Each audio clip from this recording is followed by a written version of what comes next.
Inalerto na para sa posibleng paglikas sa mga residente sa tabing dagat ng isang barangay sa Candelaria, Zambales. Sunod-sunod daw kasi ang pagguho ng buhangin sa lugar at sinusuri na kung sinkhole ba ito.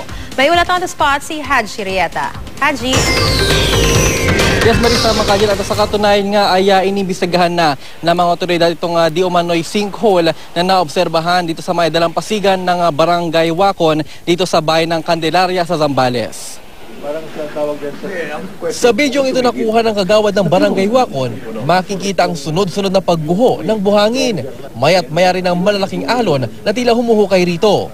Ito ang ikinatatakot ng may-ari na raan ng residente ng barangay Wacon sa bayan ng Candelaria dito sa Zambales.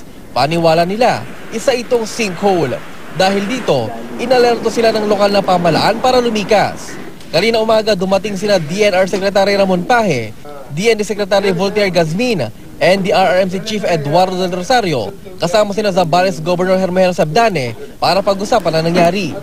Ayon kay Pahe, posible nga itong sinkhole dahil sa itsura ng lugar. May biglang kasing pagguho sa bahagi ng dalampasigan na umabot hanggang 6 hanggang 7 metro ang lalim.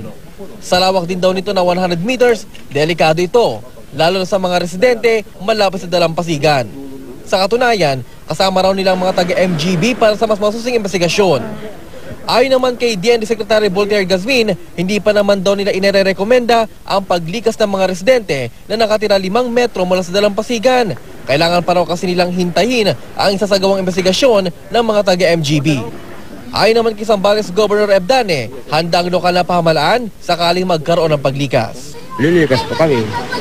Bakit po? Aalis kami dahil delikado na kung aabot yan dyan. Natatakot naman po. Bakit?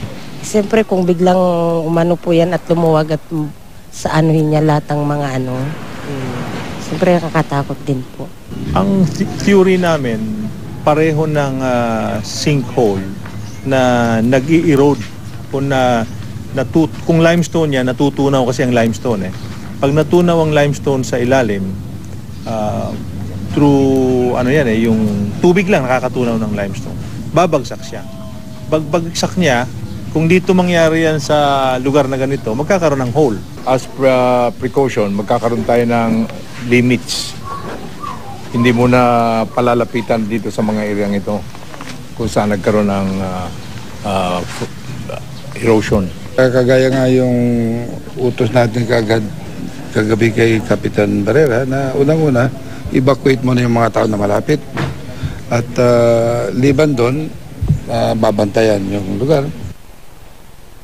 Marisa, ngayon nga ay off-limits muna itong kinatatoyan natin, no? Lalo na sa mga publiko at tatanging mga otoridad nga lang pinapayagan muna na pumunta dito sa lugar. Ito yung bahagi kung saan nakita itong sinkhole.